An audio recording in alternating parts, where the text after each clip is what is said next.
et je vis au-dessus de ma tête un point noir. Et ce point noir semblait une mouche dans l'ombre. Et rien n'avait de borne et rien n'avait de nombre. Et tout se confondait avec tout. L'aquilon et la nuit ne faisaient qu'un même tourbillon. Quelques formes sans nom, larves exténuées, ou souffles noirs passaient dans les sourdes nuées. Et tout le reste était immobile et voilé. Alors montant, montant, je m'envolais vers ce point qui semblait reculer dans la brume, car c'est la loi de l'être en qui l'esprit s'allume, d'aller vers ce qui fuit et vers ce qui se tait. Or ce que j'avais pris pour une mouche était un hibou, triste, froid, morne, et de sa prunelle il tombait moins de jour que de nuit de son aile. Et ce hibou parlait devant lui sans rien voir, comme s'il se savait écouter dans le noir.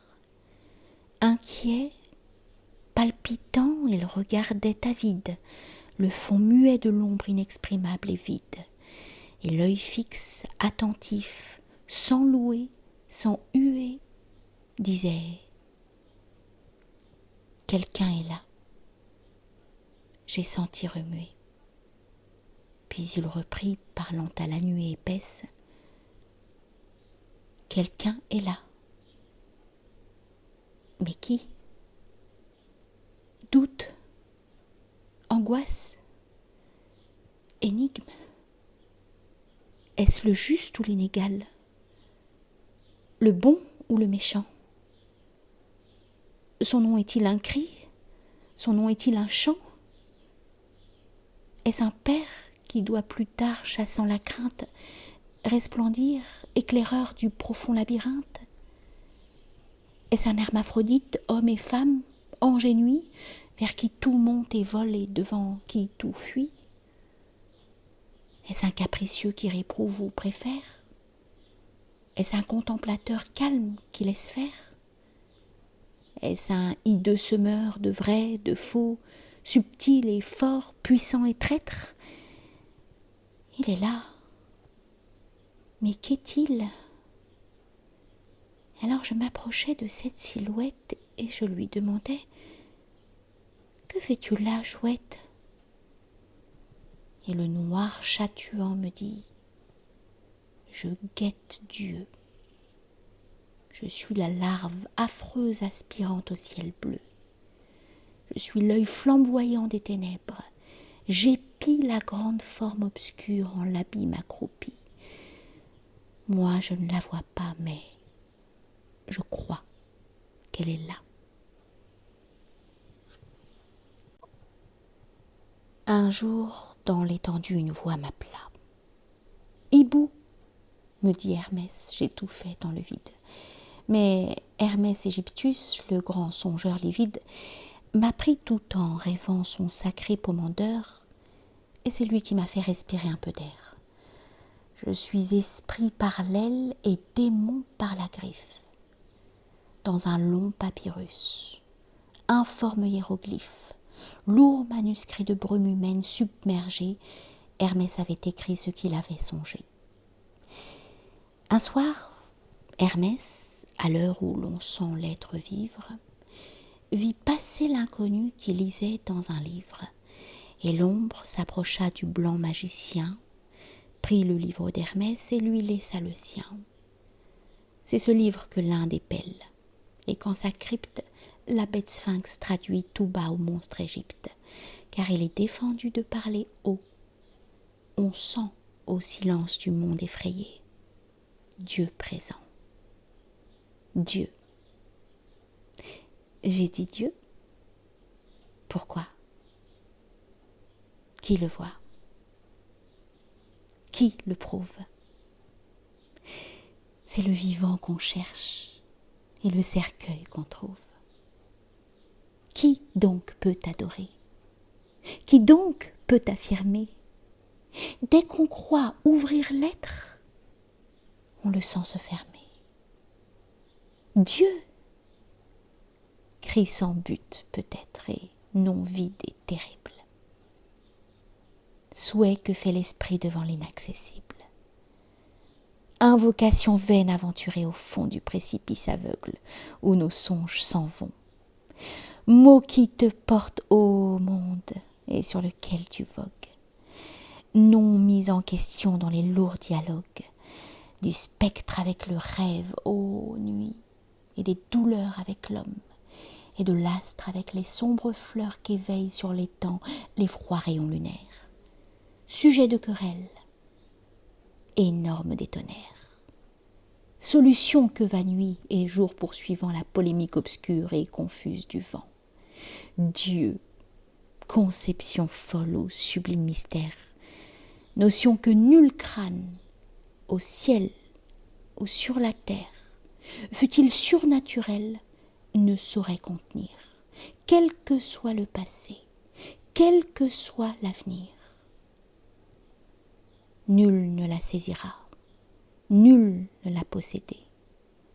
Et dans l'urne où l'on veut mettre une telle idée, on sent de toutes parts des fuites d'infini.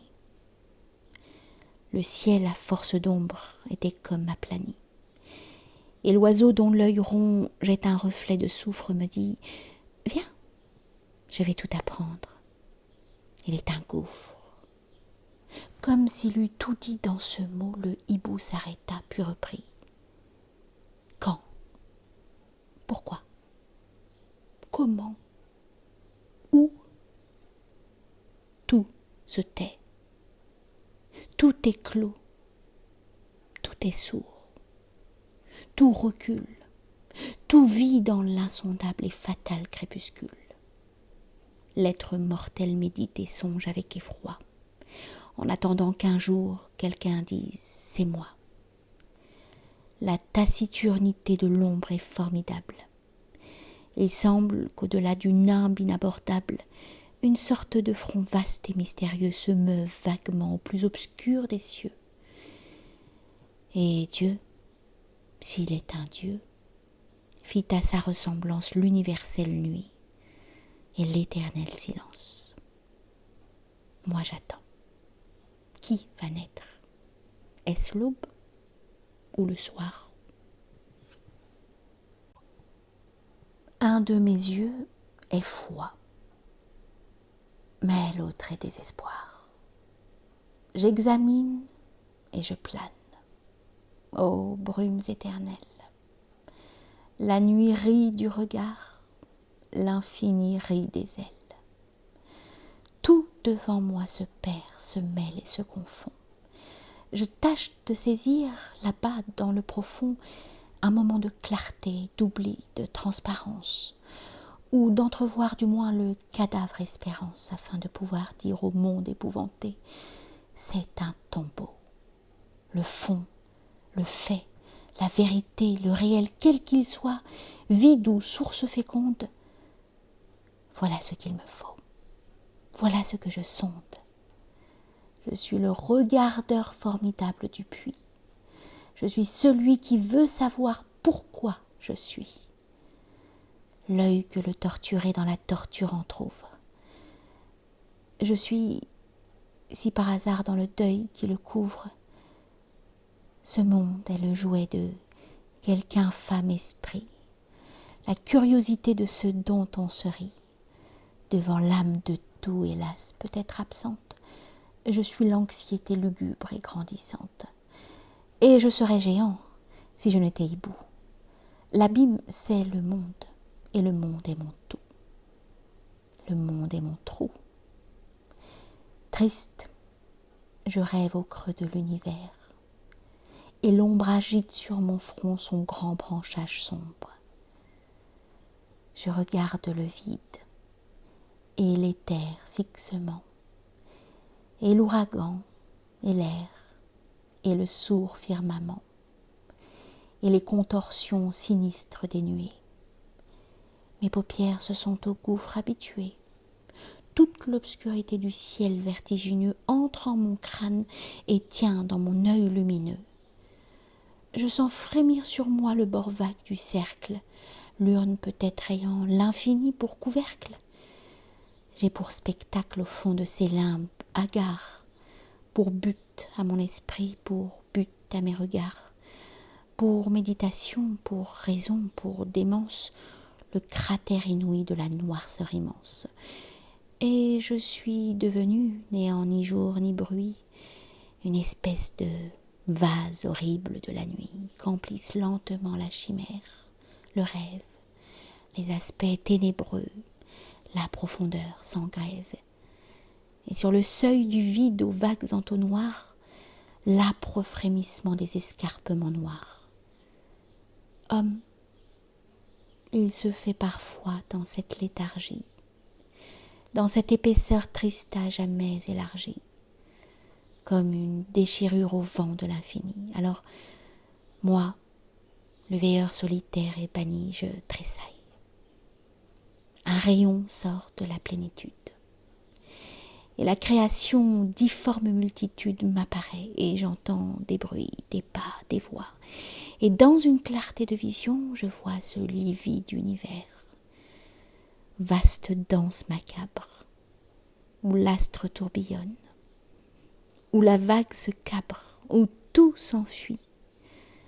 Je vois les sépulcres, les nids, le hallier, la montagne et les rudes granits du vieux squelette monde informe ankylose, la pleine vague ouvrant ses pâles fleurs écloses, les flots démesurés poussant de longs abois, et les gestes hideux des arbres dans les bois. Et d'en bas, il m'arrive une musique obscure, l'hymne qu'après Hermès entendit Épicure. Tout vibre, et tout devient instrument.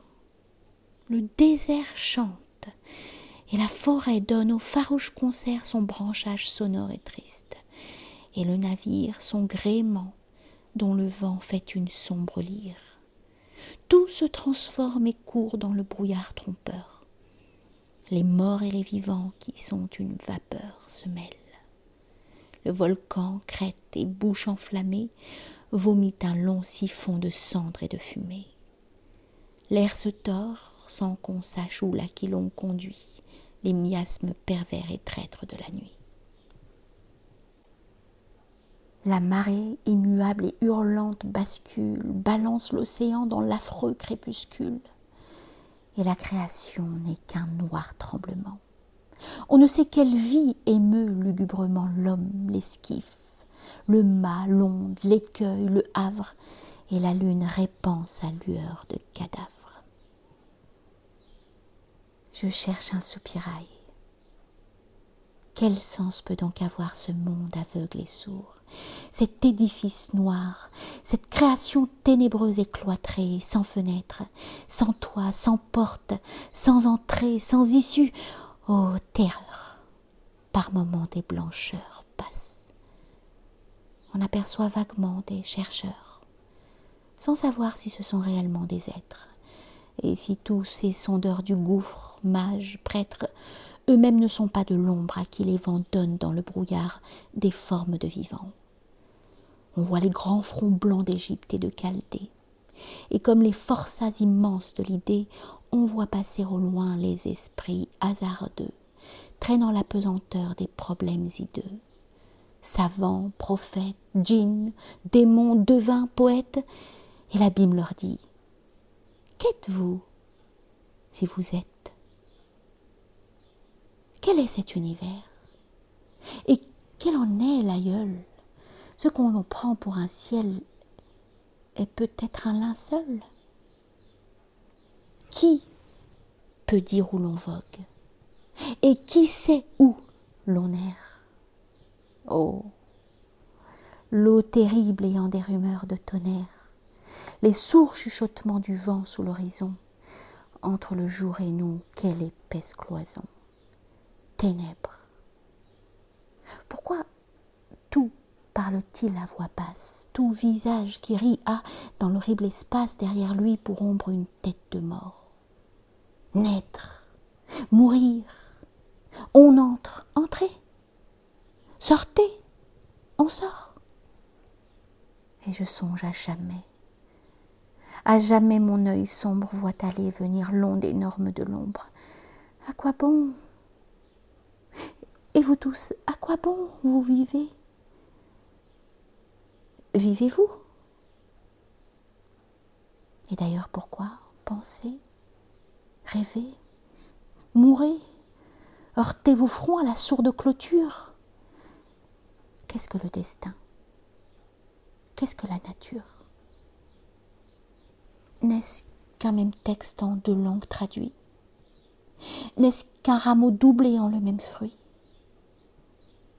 Le lierre qui verdit à travers le décombre, la mer par le couchant chauffée au rouge sombre, les nuages ayant les cimes pour récifs, les tourmentes volant en groupes convulsifs, la foudre, les Etnas jetant des pierres ponces, les crimes envoyant les fléaux pour réponse, l'antre surnaturel, les temps pleins de typhus, les prodiges hurlant sous les chaînes touffues, la matière, chaos, profondeur où s'étale l'air furieux, le feu féroce, l'eau brutale, la nuit, cette prison, ce noir cachot mouvant où l'on entend la sombre évasion du vent. Tout est morne. On a peur quand l'aube qui s'éveille fait une plaie au bas des cieux, rouge et vermeille. On a peur quand la bise épand son long frisson.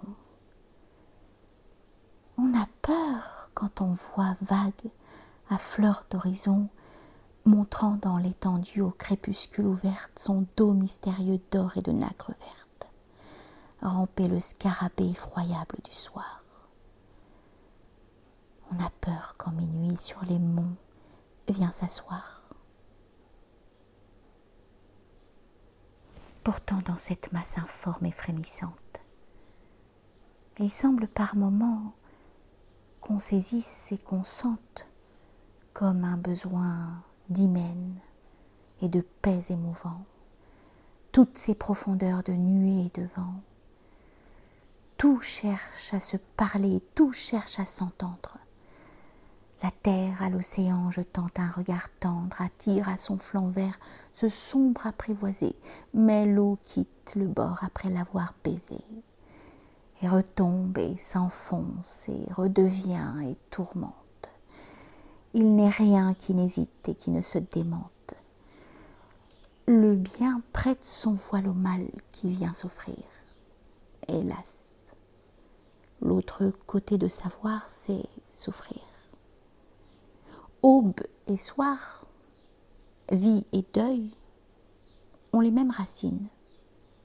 Le sort fait la recherche et l'angoisse voisine. D'où jaillit le regard, on voit sortir le pleur.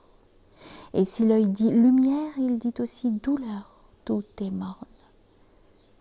Il n'est pas d'objet qui ne paraisse faire dans l'infini des signes de détresse.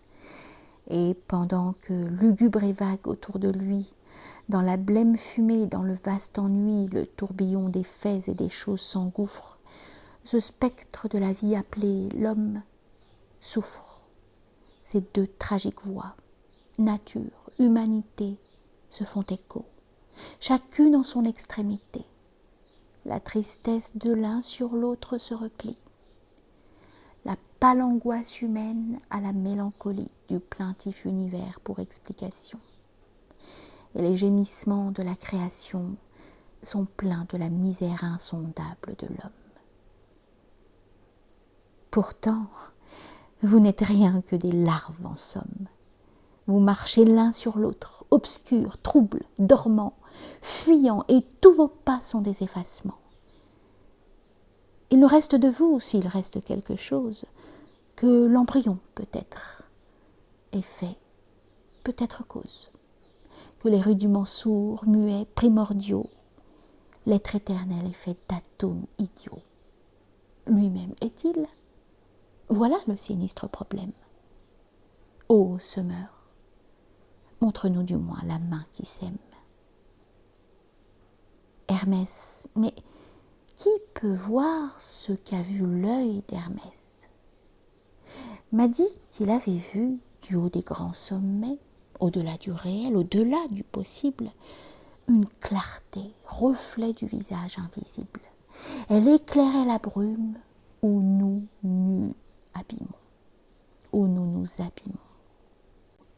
Tout le bloc frissonnant des êtres, arbres, monts, ailes, regards, rameaux étaient penchés sur elle, et jetant des éclairs soudains, surnaturels, cette lueur sans fond qu'on osait approcher, épouvantait parfois le chêne et le rocher, même le plus terrible et le plus intrépide.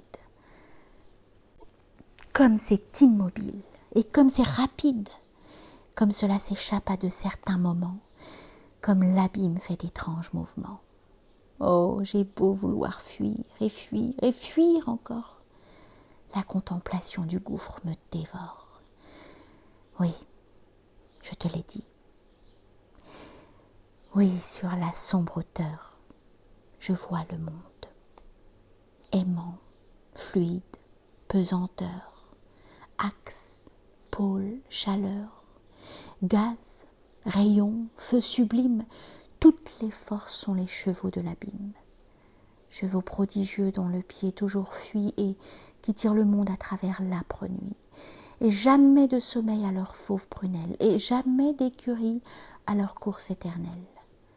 Ils vont, ils vont, ils vont, fatal Alérion, franchissant les zéniths et les septentrions, traînant tous les soleils dans toutes les ténèbres.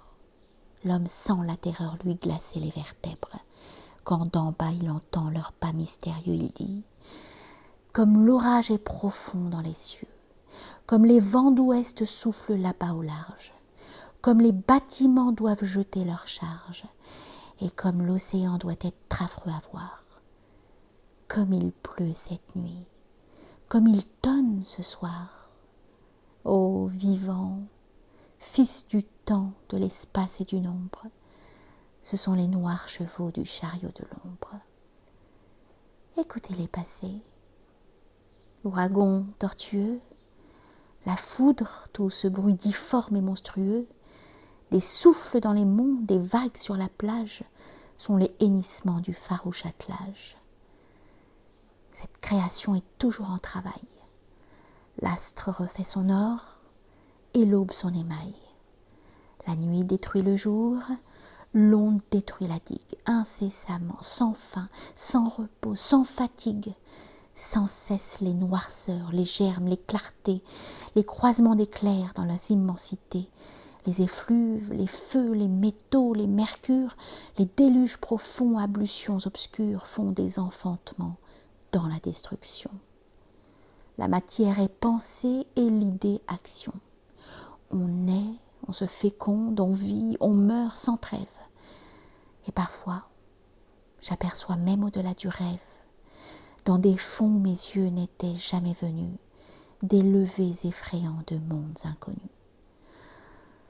Oh, pourquoi ces chaos, si tout vient d'un génie? Oh, si c'est le néant, pourquoi cette harmonie?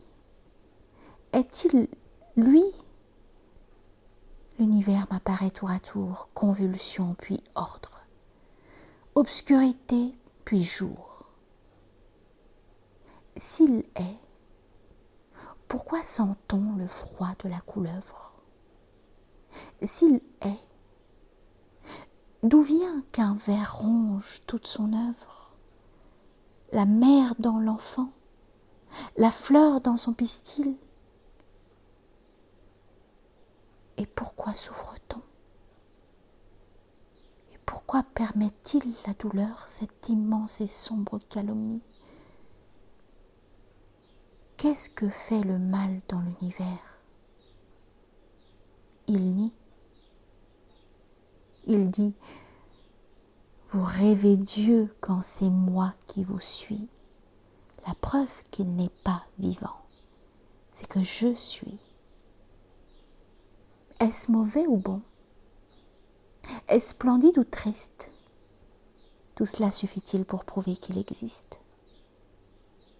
Et qu'il est quelque part un auteur, un voyant, un être épouvantable ou secourable, ayant la distance du mal ou bien pour envergure, esprit fait monde avec l'abîme pour figure, grand inconnu tenant la pensée en arrêt, mais qui nous dit que l'ombre est ce qu'elle paraît? Est-elle unité sombre? Est-elle foule horrible? Ne voit-on de clarté que par les trous d'un crible? Cela roule. Sur qui? Cela tourne. Sur quoi? D'où vient-on? Où va-t-on? Je ne sais rien. Et toi? Et l'oiseau regarda de ses deux yeux mon âme, et je vis de la nuit tout au fond de leurs flammes. Et comme je restais pensif, il poursuivit. Ombre sur ce qui meurt, ombre sur ce qui vit. J'ai lu ceci qu'Hermès écrivit sur sa table.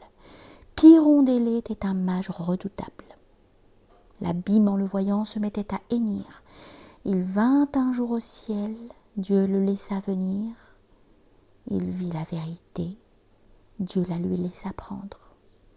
Comme il redescendait, car il faut redescendre, l'idéal met dehors les sages enivrés. Comme il redescendait de degrés en degrés, de parvis en parvis, de pilastre en pilastre, de la terre aperçue tenant dans sa main l'astre, soudain, sombre, il tourna vers les grands cieux brûlants. Son poing terrible et plein de rayons aveuglants, et laissant de ses doigts jaillir l'astre, le sage dit « Je te lâche, ô Dieu, ton étoile au visage !» Et la clarté plongea jusqu'au fond de la nuit. On vit un instant Dieu, puis tout s'évanouit. Hermès comptait encore avoir vu dans un songe un esprit qui lui dit « Homme, un doute me ronge.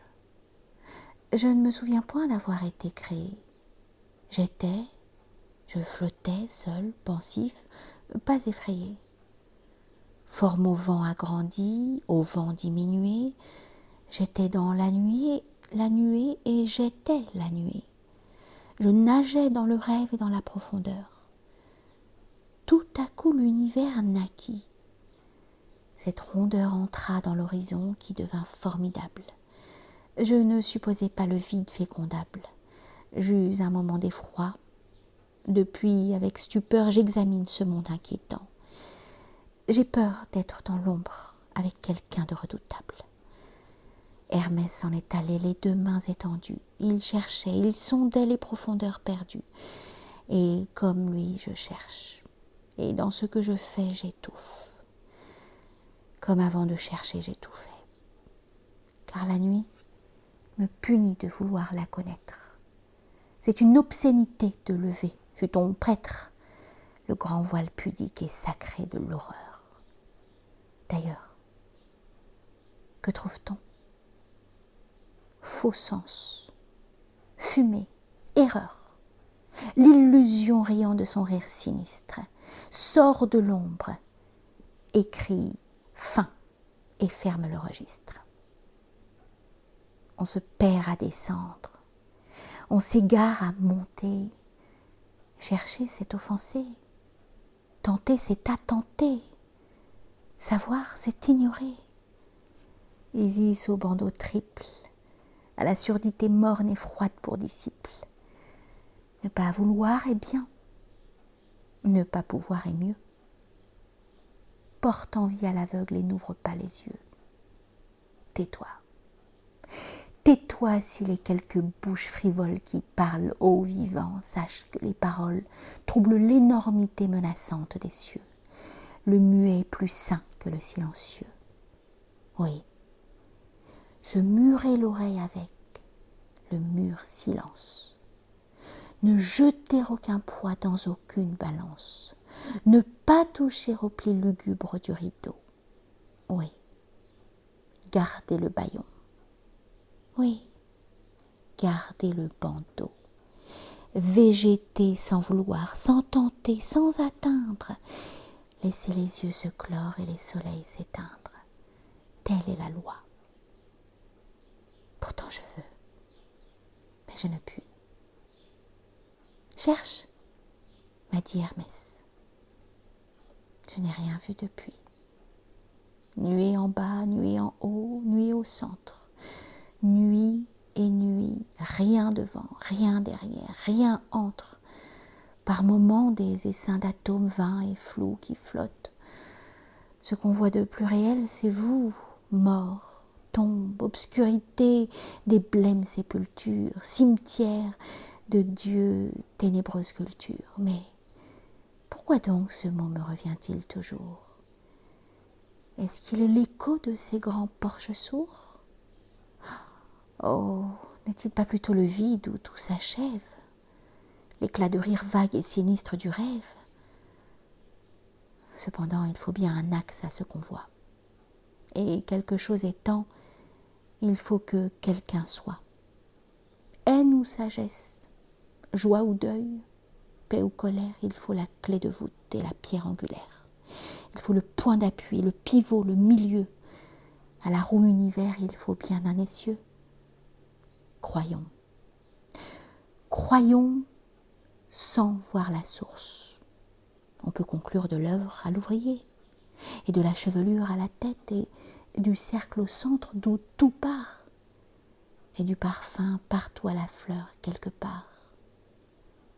Homme, l'être doit être homme. Il n'est pas possible que la flèche esprit vole et n'ait pas une cible. Il ne se peut, si vain et si croulant, que soit ce monde où l'on voit fuir tout ce qu'on aperçoit. Il ne se peut, ô tombe, ô nuit, que la nature ne soit qu'une unitude et creuse couverture, que le fond soit de l'ombre aveugle, que le bout soit le vide et que rien n'est pour écorce tout. Il ne se peut qu'avec l'amas crépusculaire de ces grands bas-reliefs qu'un jour lugubre éclaire avec son bloc de nuit, de brume et de clarté, la création soit devant l'immensité un piédestal ayant le néant pour statue. Croyons. En disant non, l'esprit se prostitue. L'être a beau se cacher, tout nous dit le voilà. Croyons. Je me répète aux songeurs, tout cela, mais c'est au doute affreux que toujours je retombe, tant la fleur et la foudre et l'étoile et la trombe, et l'homme et la sépulcre et la terre et le ciel font trembler et fléchir le rayon visuel.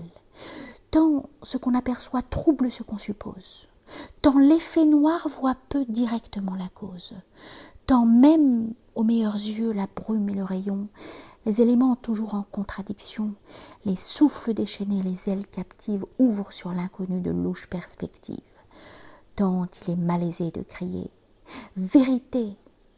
et tant la certitude a d'obliquité.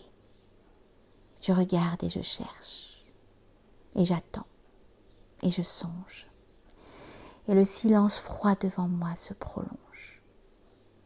Par moments, dans l'espace où son fantôme a l'air d'errer avec le vent, la nuée et l'éclair, je vois passer Hermès, mon prodigieux maître, abordant ou fuyant l'inconnu qu'il pénètre. Il rêve, il pense, il tend ses deux bras pour prier. J'entends alors sa voix formidable crier « Ô l'être, l'être effrayant ! Il m'accable sous son nom inouï, sombre, incommunicable. Je ne le dirai pas, sois tranquille, infini. Puis il passe terrible, après m'avoir béni. Et moi je reste là, tressaillant dans la nuit. Et l'oscillation des gouffres continue. Oh, toujours revenir au point d'où l'on partit. Et derrière le grand, toujours voir le petit P, le petit pousset. J'ai bien beau creuser la vie et creuser la nature. J'ai des lueurs de tout dans ma science obscure. Mais j'y respire un air de sépulcre. Et j'ai froid. Oh, que cet univers, s'il est vide, est étroit. Oh, toujours se heurter aux mêmes apparences. Oh, toujours se briser aux mêmes ignorances. S'il existe, D'où vient qu'il se cache et qu'il fuit? Est-il dans l'univers comme un grain dans le fruit, comme le sel dans l'eau, comme le vin dans l'outre?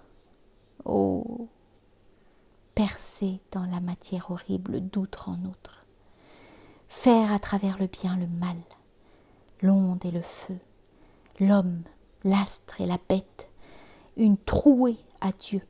Qui le pourra? Personne. Oh, tout n'est qu'ironie.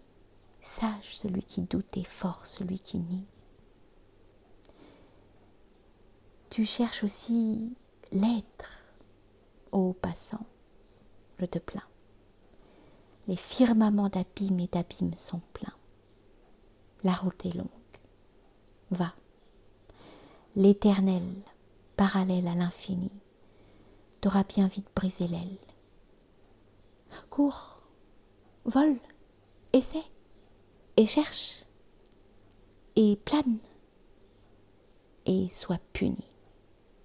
Moi, l'œil fixe suffit tant qu'il n'est pas terni. Je reste où je suis. Va, monte, et prends garde aux routes, aux visions qui font qu'on s'égare et qu'on doute. Tu trouveras peut-être à quelques seuils d'enfer des fantômes de feu, de pâle Lucifer, punis pour s'être mis au front un peu d'aurore. Larrons de feu céleste ou d'infernal phosphore, noirs dénicheurs de nids d'astres dans les rameaux d'où tombent les terreurs, les songes et les mots. Passe et va devant toi. Sois méfiant et rôde, sans croire à la clarté dans la nuit cette fraude. Ne suis pas ce qu'on voit, ne suis pas ce qui luit. À force de vouloir aveugler tout, la nuit finit par faire éclore une lueur hâtée. Et les flamboiements sont de l'ombre révoltée. J'en suis moi-même. Alors le hibou frémissant se tourna vers la nuit, cherchant l'énorme absent. On eût dit que sa tête et ses deux ailes grises, dans un pesant filet invisible, étaient prises. Il tremblait puis restait rêveur comme un vieillard.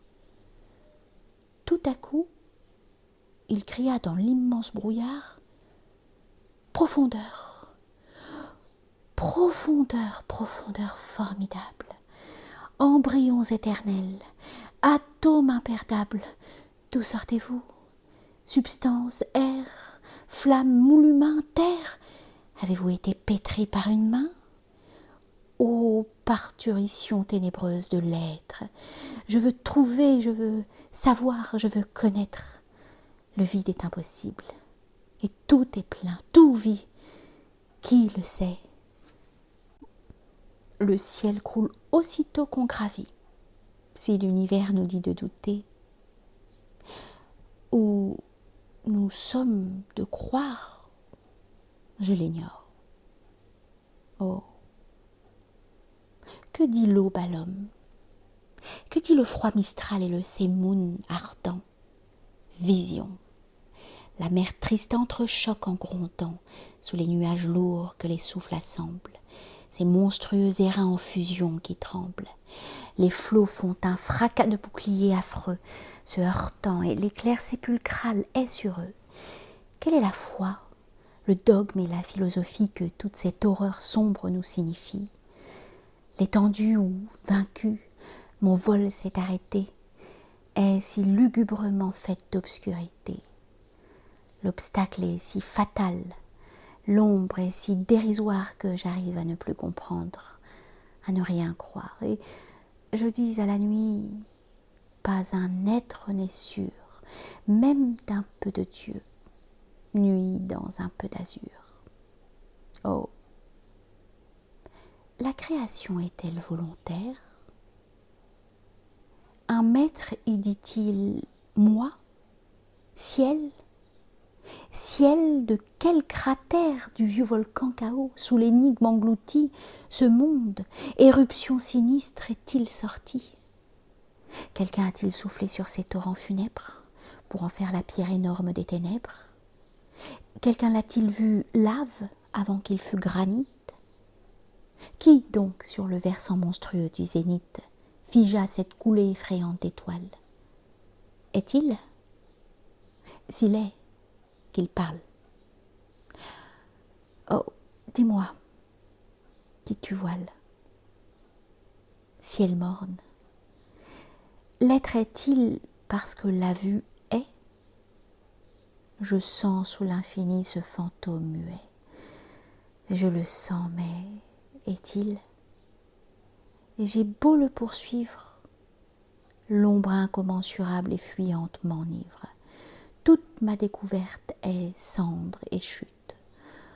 Ô deuil, le strabisme effrayant du doute est dans mon œil. Le fil de l'infini devant moi se dévide. Que la création soit une chose vide, cela ne se peut pas. Où serait la raison? Mais d'un autre côté, dans le vaste horizon, tout souffre, et tout répond aux questions « je pleure ». L'esprit comme la chair, le siècle comme l'heure, le colosse et l'atome infinitésimal. Ô nuit, pourquoi le vide? Oui, mais pourquoi le mal? Oh, si je trouvais Dieu! Si je pouvais, à force d'user ma griffe obscure à saisir cette écorce, déchirer l'ombre, voir ce front et le voir nu, ôter enfin la nuit du visage inconnu, mais rien. Le ciel est faux, l'astre ment, l'aube est traître. Je n'ai qu'un seul effort, je me cramponne à l'être. Je me cramponne à Dieu dans l'ombre sans paroi. Si Dieu n'existait pas, oh, par moments, je crois voir pleurer la paupière horrible de l'abîme. Si Dieu n'existait pas, si rien n'avait de cime, si les gouffres n'avaient qu'une ombre au milieu d'eux, oh, serais-je tout seul dans l'infini hideux? Oh, vous, les quatre vents soufflant dans le prodige, est-il? Moi-même suis-je? Ne verrai-je jamais blanchir les bleus sommets? Et devons-nous rester face à face à jamais sous l'énigme idiote et monstrueuse voûte, lui qui s'appelle nuit, moi qui m'appelle doute? Et rien ne répondit. Et l'oiseau curieux et funèbre, crispant son ongle furieux, frémit. Et se ruant sur l'espèce de face qui, toujours dans la brume, apparaît, s'efface, poursuivant l'éternel évanouissement, tâchant de retenir le vide, le moment, l'éclair, le phénomène informe, le problème et tout ce rien fuyant qu'il ne voyait pas même, cherchant un pli, cherchant un nœud, faisant effort pour prendre l'impalpable et l'obscur par le bord, et pour saisir, dans l'ombre où tout essor avorte, la nuit par le trou noir de quelque étoile morte. Là, rauque, haletant dans l'insondable exil. Mais, spectre, arrache donc ce masque, cria-t-il. Et je ne le vis plus. L'ombre avait saisi l'être qui voulait saisir l'ombre. Et tout doit disparaître. Et tout doit s'effacer. Et tout, Rhodope, Ossa, Athos, tout doit passer. Et cet oiseau passa. Seulement, comme un souffle, à peine saisissable, comme un bruit de fourmis roulant un grain de sable, dans le gouffre où venait d'entrer l'oiseau d'Hermès, j'entendis murmurer tout bas ce mot. Jamais. Toute l'ombre exhalait un brouillard laitifère, et je demeurai là, ne sachant plus que faire de mes ailes, n'osant ni chercher, ni vouloir.